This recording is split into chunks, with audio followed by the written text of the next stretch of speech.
Hello Gain, and thank you for your support. Before we start, subscribe, share, and like. It's not easy keeping a supercarrier afloat, and the Russians have a horrible track record when it comes to these big aircraft carriers.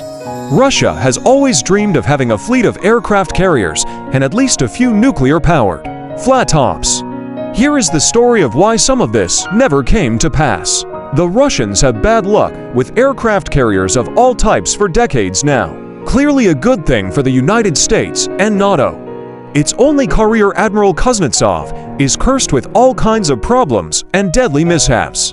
But Russia could have perhaps changed all that had they implemented plans for a nuclear carrier in the 1970s. Dubbed Ulyanovsk, it would have sported around 70 airplanes, such as MiG-33 Sansu-9 Saint Hat would have launched from 2 steam catapults. It would have provided an ample boost to naval morale and grist for the Soviet propaganda mill.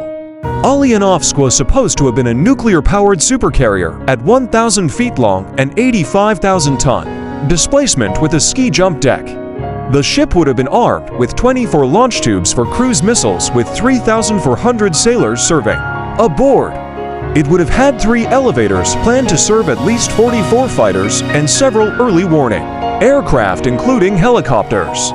The Soviets wanted the Ulyanovsk to have 4 nuclear reactors.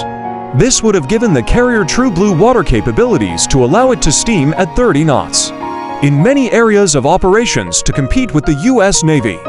The Ulyanovsk could have formed strike groups with guided missile frigates. That would have formed a formidable offensive asset. Nuclear weapon-equipped submarines could have patrolled with the strike group as well. Early warning aircraft would fly out front. The supercarrier would have had provided Soviet Navy and society a substantial morale boost. Huge ships capture the imagination of propaganda organs, and the Soviets would have made some hay politically when testing, completing sea trials, and eventually entering it into full-time service. It's not easy keeping a supercarrier afloat, and the Russians have a horrible track record when it comes to these big warships aircraft. The Soviet Navy and even today's Russian Navy would have had difficulty maintaining such a large ship. Admiral Kuznetsov has seen a crane collapse, a hole in its flight deck, plus a fire in the engine room that killed 2 workers. Ulyanovsk died in 1992 on the chopping block with high costs and delays. Also, the Cold War was ending, and the Soviet Union disintegrated, making it difficult to keep building such a large ship. The Russian defense engineering and physics crop goes to work on rockets and ballistic missiles, especially hypersonics.